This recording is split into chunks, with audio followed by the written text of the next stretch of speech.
y ahora estoy con otra grande, tanto del periodismo como en este caso de la yerba mate, para hablar sobre diferentes temas como lo es la querida Andrea Venturini. Andrea, gracias por la visita, ¿cómo estás? Hola Gonza, buenas tardes a todos, un gusto, muchas gracias por la invitación acá, la verdad. Y por lo que dijiste. Igual de Lalo Mir estamos como años luz, pero bueno, siempre es un gusto que él, que en estos últimos tiempos se ha hecho viral con una lectura sobre el mate, que venga justo a nuestra ciudad en la época de la fiesta del mate, la verdad es que es un orgullo, está buenísimo. Por supuesto, Andrea la invitamos en su condición de sommelier de yerba mate, muy reconocida ella, pero también aprovecho para decir que es una gran compañera de trabajo, sobre todo muy generosa con aquellos que somos un poquito más jóvenes por ahí, así que ha sido siempre, cuando compartimos el laburo, Andrea, te lo quiero decir acá al aire, muy generosa. Ay, y eso, me emociona un montón. Vos sos divino, Gonza, y la verdad es que la calle es un lugar hermoso para los que elegimos hacer periodismo de calle, que muchos creen es el primer escalón y otros lo elegimos para siempre, para el desarrollo de nuestra carrera, y que nosotros nos llevemos bien y que tengamos el respeto necesario entre nosotros, que pasamos un montón de tiempo juntos, que más allá de que representábamos a medios distintos, siempre hay una manera de trabajar muy respetuosa y uno se empieza a querer y nos empezamos a hacer casi amigos y hablar de nuestras familias y de dónde estuvimos y qué hacemos, lo que hace que en el corazón vayamos quedando como un grupo hermoso. La verdad es que eso es precioso. Por supuesto. Y hablando de eso de compartir, de la unión también, el mate es eso también, ¿no, André? Sos bueno vos. ¿Vamos a unos mates? ¿Nos tomamos una matecita ahora? Por supuesto. Dale. Acá nadie me ceba mate, André, porque es más, ni siquiera secamos la yerba nosotros, eso no se hace. Viste que antes, no sé si sabías eso, o era en mis pagos, se secaba la yerba, supuestamente la gente, arriba del techo, al sol. La yerba usada, y la volvía a utilizar. Y la volvían a usar. Bueno, eso marca un tiempo y marca también una circunstancia histórica donde hubo faltante de yerba mate. Porque no siempre, como vamos hoy al supermercado o a un almacén, encontraban los paquetes de yerba mate. Después de que se empezaron a realizar las plantaciones controladas, es decir, que ya no se sacaba el recurso de las plantas selváticas, sino que empezaron a hacerse plantaciones a fines del 1800, cuando empezaron a venir los polacos y los ucranianos a la zona productora de yerba mate. Después hubo un momento en el cual, por las leyes, casi como al vino, viste que el vino se podía cosechar la uva y cultivarla y hacer la producción de vinos en distintas localidades del país, y con una ley solamente se redujo la zona de Cuyo y hoy está volviendo el viñedo a otros lugares. Lo mismo pasó con la yerba mate. Cuando la yerba mate empezó a tener mucho auge y a hacerse las plantaciones y a comenzar a exportarse y a que adquiera calidad, hubo un conflicto entre Argentina, Paraguay y Brasil por la producción de la yerba mate. Entonces acá se limitó la cantidad de hectáreas a plantar y la cantidad de producción. Y si vos te excedías, te cobraban un impuesto carísimo. Entonces, ¿qué hacían los productores? Plantaban el 40% de yerba mate y el resto de té, de árboles frutales, etcétera. Entonces la yerba mate empezó a escasear, y si no, venía del Paraguay, que también en avisos de los diarios y demás se promocionaba mucho la yerba mate paraguaya, que se parece bastante a la argentina, pero la nuestra es mucho mejor en perspectiva de calidad y de sabor por el terruño que tenemos, y es por eso que la yerba se secaba así en los techos para usarla, porque no era común el poder acceder a la yerba mate como lo hacemos hoy. O sea, André, que no era solamente para ahorrar, una cuestión económica, sino que directamente había escasez en este caso de la yerba mate. Y no es igual entonces en todo el mundo, o sea, en Argentina, Paraguay, Brasil no es lo mismo. En Brasil es como finita, ¿no? La yerba. Lo primero que, ¿querés que vayamos mientras tomando matecito? Por supuesto, ya voy preparando. Por supuesto, André. La yerba mate, como el vino también, depende del terruño. Entonces, cuanto más al norte se coseche la yerba mate, en el caso de la Argentina, al norte de Misiones, hasta la mitad de la provincia de Misiones, el terreno tiene muchos componentes de hierro, fósforo, potasio. Viste que la tierra es bien roja. Eso va a hacer que la planta que crezca en ese lugar, que es selvática en origen, tenga un gran componente de taninos y polifenoles. La va a hacer mucho más potente, más amarga, más robusta y más personal.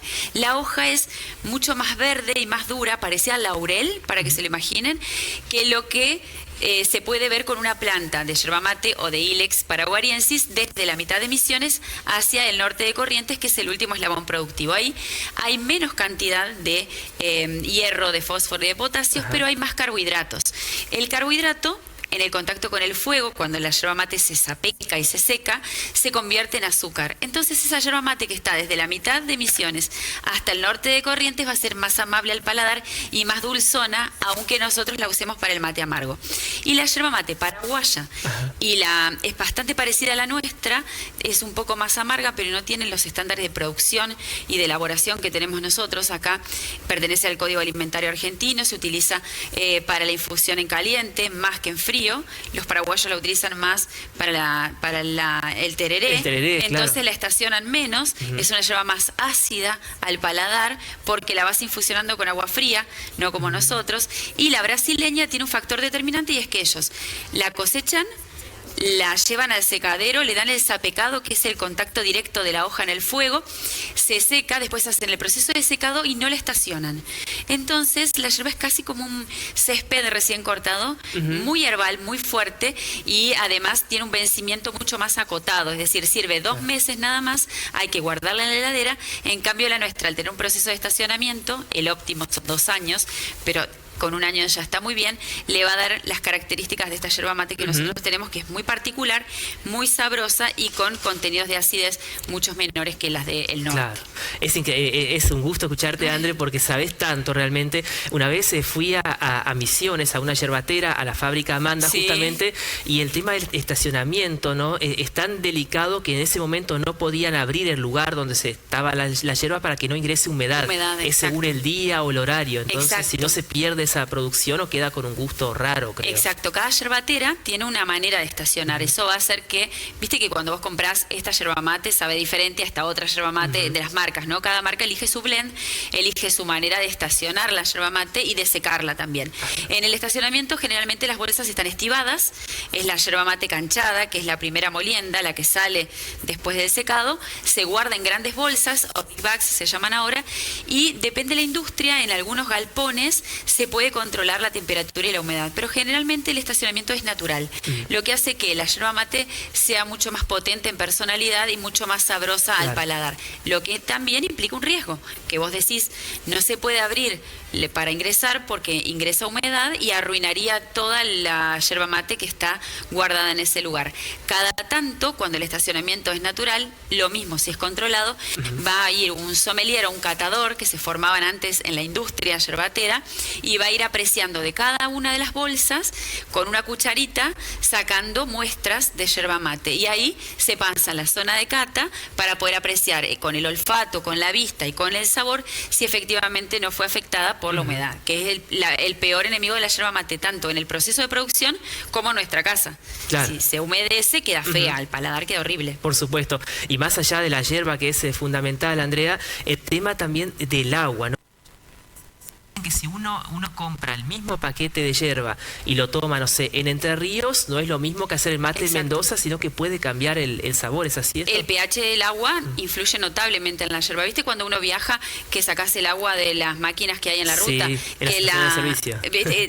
El agua está, primero la temperatura es mucho más alta de la que consumimos nosotros, que son 75 o 80 grados, pero además el componente del agua, lo mismo que el agua mineral o el agua embotellada, tiene otros estándares y otra calidad de cloro, de minerales, de sales, que hacen que en contacto con la yerba mate, vieron que a veces se pone o muy negruzca la yerba mate o muy azul, o a veces incandescente. Eso tiene que ver con los componentes que tiene el agua. Nosotros en Paraná... En mi casa, por ejemplo, en el campo se pone como color azul, creo, azulada, o negra casi. Claro, no sé. Eso es por los componentes que tiene. O es muy... tiene mucho sarro allá el agua. En algunos casos, la gran cantidad de sales o la gran cantidad de cloro, también depende, influye notablemente en lo que es el mate. En Paraná nosotros tenemos un agua excepcional. Viste que el sabor del agua nuestra no es dura. En otras localidades por ahí les cuesta más. San Benito, Colonia Avellaneda, Oro Verde tienen aguas duras. Entonces hay que recurrir a veces o al agua embotellada o al agua mineral, que si tiene mucha sal también va a influir en el resultado de tu mate. Claro, es la primera vez que tomo mate en televisión, André, y es un placer que me lo cebes vos. O sea, no, por favor. Así que soy un afortunado realmente. Y justamente hablando de cebar, no quise interrumpirte hoy porque era muy interesante lo que estabas contando. ¿Cuáles son los secretos, no? Porque vi que tenías una forma de poner la hierba en Sí. el recipiente, en el mate, después es como que lo tapabas. Sí. ¿Eso es una costumbre tuya o hay que hacerlo para hacer un buen mate? Mira, hay estudiosos, viste que cuando uno habla del mate, que vos decís sos sommelier de vinos, no se te cuestiona. Cuando decís sos sommelier de chocolate o de café, tampoco. Pero el mate es de todos, ¿viste? Todos sabemos de mate. No todos tomamos vino ni tanta cantidad, no todos comemos tanto chocolate, pero el mate todos sabemos. Y hay distintos ritos o aplicaciones que se fueron pasando por la optimización que le daba al mate de uno a otro matero y se empiezan a arraigar a esta costumbre. Por ejemplo, lo que vamos a ver también ahí en la pantalla que ustedes tienen, que es cómo se prepara el mate. Fíjate que se llena 3/4 partes porque el agua va a empujar la yerba. La yerba mate no se hincha con el agua, sino que la infusión es el agua. Cuando la cebas, va a quedar abajo del mate, del cuenco, del recipiente y va a empujar la yerba hacia arriba. Y ahí va a empezar a infusionar y a darte el sabor. Entonces, ¿qué pasa? ¿Cuál es el problema si nosotros ponemos el mate hasta el tope? Que el agua va a empujar la yerba mate y se te va a desbordar. Entonces, siempre 3/4 partes. Otro secreto, porque una vez que uno pone la yerba en el mate, le ponemos la mano encima y hacemos un giro para acomodar los componentes. La yerba mate nuestra tiene 4 componentes: hoja fina, hoja gruesa, el polvo y el palo. Lo que hacemos con esto, que es la famosa montañita, es que los más volátiles, es decir, la hoja fina y el polvo, queden arriba y los más pesados, el palo y la hoja gruesa, en la parte inferior del mate. ¿Por qué? Porque ahí va a estar el filtro de la bombilla. Si nosotros dejáramos polvillo o polvo en la parte baja del mate, se nos va a tapar seguramente en cada una de las cebadas que hacemos. Claro. Lo que hacemos ahí es acomodar por peso cada uno de los componentes de la yerba mate. Y además hacemos un ahorro. ¿Por qué? Porque vamos cebando y solamente mojamos la mitad de la yerba mate. Nunca se moja todo entonces. No. Ah. ¿Por qué? Porque si vos mojas todo, tapas con agua el oxígeno que está dentro del mate. Y eso va a hacer que el oxígeno empiece a tener vida dentro de la yerba mate y pueda traer algún resto de polvillo o alguna astilla que tenga la yerba mate y taparte tu mate. Entonces, siempre se ceba contra la bombilla en la parte baja de la montañita. Una vez que el mate se te lava, te cansaste, no tiene sabor, le das vuelta a la bombilla, ya sea en sentido de las agujas del reloj o directamente la sacas de este lado y la pones en la parte seca y vas a tener un poquito más, un resto de yerba mate para poder cebar. Y después se introduce la bombilla. Hay quienes tapan la boquilla porque dicen que así contienen el aire y no se tapa. No está mal, no hay ninguna evidencia al respecto, pero síganlo haciendo. Se inserta la bombilla siempre paralela a la pared del mate y al final un quiebre hacia el ingreso del mate. ¿Por qué? Porque ahí va a quedar el filtro de la bombilla en el corazón de la yerba mate y mientras se va infusionando vas a tener más cantidad de mates sabrosos que si la dejaras muy paradita, donde al quinto mate solamente vas a tener agua caliente. Y a partir de ahí empezar a cebar siempre en el cuenco bajo, en la parte baja de la montañita, dentro del cuenco del mate. Claro. Es toda una técnica realmente, ¿no? Porque por ahí quizás hay personas que toman mate desde hace años o nacieron tomando mate, pero quizás poco sabemos cebar o preparar un buen mate. Sí. ¿El recipiente, el mate, influye el tamaño o eso es indistinto? Sí, influye el tamaño y el material del cual está hecho. Claro. Nosotros hablamos del en el mate el tamaño importa. Para nosotros el tamaño importa, sí. Y la boca del mate también importa, porque vieron esos mates que son muy finitos en boca y que se llaman mate criollo, como el que tenemos acá al ingreso de Paraná, que son más grandes abajo, más anchos, y abajo la boca es pequeña. Ahí la montañita se hace sola.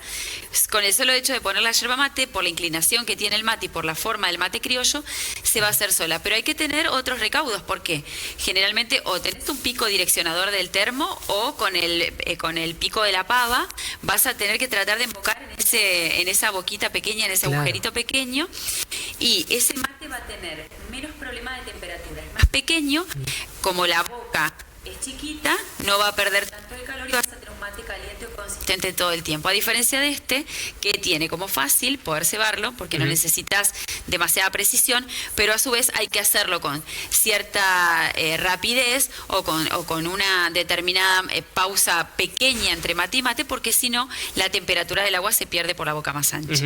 La yerba, André, ¿con palos o sin palos, o esto va de acuerdo al gusto de cada persona? De acuerdo al gusto. Hay muchas variedades de yerba mate conforme la industria industria quiere hacerla. El secado influye, la manera, el barbacoa, que era el antiguo secado que tenían los guaraníes, que le da un sabor muy tostado. Pero la yerba mate, si vos tenés, por ejemplo, la yerba mate tipo uruguaya, que es la que no tiene nada de palo, es solamente 90% de hoja. Claro. El 10% de palo es para darle estructura o equilibrio. El esqueleto del mate lo hace el palo y además suaviza mucho la cebada. Con la yerba mate que no tiene palo, lo ideal sería bajar 5 grados la temperatura a 75 grados. ¿Por qué? Porque la yerba mate está molida fina y en contacto muy directo con el agua caliente. Si nosotros la tomáramos a 100 grados o hervida, nos quemaríamos enseguida. Tomaríamos un sorbo de agua caliente porque, y mucha cantidad de polifenoles y de taninos y de sabor en los 3 primeros mates, y luego va decayendo en sabor y en consistencia. El palo lo que hace es suaviza la cebadura, le da el esqueleto a lo que pasa dentro del mate y además baja un poquito la temperatura del agua. Entonces, depende qué yerba mate tenés, varía la temperatura. Si vos tenés una yerba mate de monte, que era la que decíamos nace en la parte norte de Misiones, que tiene muchos taninos, muchos polifenoles, mucho sabor, le bajás 5 grados y haces un mate a 75 y vas a tener perfectamente sabor y estructura del mate durante toda tu cebada. Claro. Si el mate es más dulce, podés darle un poquito más de temperatura, unos 80 grados de agua va a estar bien. Y además, si la yerba mate tiene palo, 80. Si te excedes un poquito más, te gusta mucho más caliente, 85, va a estar muy bien. Y si la yerba mate es para tereré, que el agua está helada, lo mejor es con una granulometría más grande, es decir, la hoja más gruesa, porque vos vas echando el agua fría y le vas ablandando la yerba mate, va en un proceso mucho más adaptativo de a poco, soltando su sabor que si lo hiciera con agua caliente. Ahí también, si le echáramos agua muy caliente a una hoja, una molienda muy, muy gruesa, el primer sorbo es solo agua caliente, no vamos a conseguir nada de sabor. Entonces, depende de la yerba mate, depende de la temperatura y depende del mate que vayas a tener. Bien, y tampoco se debe quemar el mate, ¿no? El tema de la temperatura, a mí me pasa que siempre se me hierve el agua y después le agrego agua fría. ¿Eso ya no sirve o sí? Está perfecto. Lo que no hay que hacer es lo que hacíamos antes, que tirábamos el agua cuando se hervía. El agua hervida lo que hace es pierde oxígeno, pero lo puede volver a recuperar, casi como si pensáramos en el río. ¿Qué es lo que le da al agua oxígeno? El movimiento y el aire, ¿no? Entonces, si a vos se te hirvió, o agua con oxígeno, si a vos se te hirvió el agua a medio vasito, depende la posibilidad de agua que vos tengas o lo vas probando, medio vasito, cuarto vasito de agua fría, le vas a ir incorporando agua con oxígeno y vas a tener un buen mate y no importa que el agua esté hervida. Y si no, lo que hacen los uruguayos, si nos están viendo, viste que ellos vieron que calientan el agua casi hervida, muchas veces la dejan hervir, entonces ellos elevan el chorrito. Cuando vos elevas, el chorrito del agua se va enfriando, lo vas llenando de aire, casi como el viento cuando hace remolinos en el agua, en el río o en el mar. Entonces ellos elevan y le van dando posibilidad al aire de aportarle oxígeno a esa cebada y lo vuelven a recuperar. Entonces no se quema. Buenísimo. Y otra cosa que no hay que hacer... se nos pasó la hora rapidísimo. Nos vamos. Yo quería seguir. Tenemos que hablar un poco de la fiesta del mate todavía. Fiesta del mate. Sí, pero no, la última con respecto a esto, se pasó volando el tiempo como nunca. El tema de mover la bombilla tampoco se hace, ¿no? Porque mi abuela a veces agarraba, todavía lo hace, si me está escuchando. Igual le mandamos un beso. Sí, por supuesto. Y movía mucho la bombilla. Lo que hace al mover la bombilla, desestructurás toda la montañita que vos hiciste. Lo que pasa es que cada uno tiene su teoría del mate. Y probablemente tu abuela diga, bueno, eso es para acomodar tal cosa. Y si a ella le funciona, está bien. Ahora, si van al concurso de cebadores de la Fiesta Nacional del Mate, una de los factores que te deja fuera del concurso es mover la bombilla. No la podés ajustar, no podés sacar la yerba mate que ya pusiste, ni quitar, ni ponerle más, y tampoco mover la bombilla, ni el que ceba ni el que toma, porque en el concurso tenés que cebar 10 mates y luego viene el jurado a evaluar sabor, espumosidad y cómo está el mate a la vista. Entonces, si alguno de los tomadores que te ayudó a tomarte esos 10 primeros mates o los que vienen toca la bombilla, descalifican al cebador. Por eso, si van a participar del concurso de cebadores, sepan muy bien que no tienen que mover la bombilla y que si convidan un mate le digan al tomador que no lo toque, que no les toque nunca la bombilla. Perfecto. Y lo último, André, porque se nos fue el tiempo increíblemente, vas a estar en la fiesta del mate, obviamente, el concurso. ¿En qué lugar te encuentra la gente? Bueno, nos van a encontrar encontrar en al lado de la Sala Mayo va a estar el escenario del concurso de cebadores, que va a ser el próximo viernes y sábado a partir de las 19 horas. Se pueden inscribir solamente teniendo más de 15 años y la única condición es no haber ganado en otras instancias del certamen de cebadores de mate. No tienen que llevar ni mate, ni yerba, ni bombilla, porque todos tienen los mates iguales, todos tienen bombillas idénticas, todos tienen la misma cantidad de yerba, la misma marca y el mismo termo con el agua a la misma temperatura. Pueden participar en distintas rondas, se van a elegir finalistas en cada una de las noches y van a competir con quienes ya resultaron finalistas en las instancias anteriores que ya pudimos vivir, que fueron en San Agustín, en el Parque Lineal Sur y en los Miradores de Bajada Grande. Hay 6 finalistas ya consagrados en esas 3 instancias y ahora vamos a buscar finalistas nuevos para el viernes y el sábado y van a competir con ellos 6. Cada uno de los días se va a elegir un ganador. El ganador se lleva un viaje a Río de Janeiro para 2 personas con todo pago y los segundos puestos viajes a Bariloche para 2 personas con todo pago. Nos van a encontrar al ladito de la Sala Mayo, que es donde funciona la feria Mateando, que van a estar las cooperativas, los productores. Va a haber charlas durante todos los días. Está Giseli Casati, que también es sommelier de mate, que es de nuestra ciudad, que ya está arraigada acá, que tiene un almacén de yerba mate. Hay artesanos. Todo lo que se les ocurra del mundo del mate va a estar en la feria Mateando, que abre a las 18 hasta las 12 de la noche, más el escenario principal del que ya conocemos muchísimo. Pero vayan y participen del concurso de cebadores, porque en verdad es que es una experiencia a la vista muy agradable para el que quiera demostrar sus dotes como cebador. Muy interesante, aprendemos un montón las historias de quienes van, cómo se miden, cómo compiten, las cosas. Es muy interesante y además los ayudamos a tomar unos mates porque tienen que hacer unas rondas largas hasta tanto el jurado evalúe quién es el mejor del concurso. Por supuesto. Bueno, Andrea, allá nos vamos a ver, seguramente vamos a estar con el canal, con el móvil. Gracias por la visita realmente. Muchísimas gracias a ustedes, especialmente los espero el sábado y el domingo a las 19 en la Mateando, porque vamos a tener una charla de mate y lecturas y el arte y el mate, que va a estar buenísimo junto a la editorial de la Universidad Nacional de Entre Ríos, pero vayan a ver a todos los expositores porque va a estar muy buena la fiesta nacional del mate este 7 y 8 de febrero. Así será, Andrea.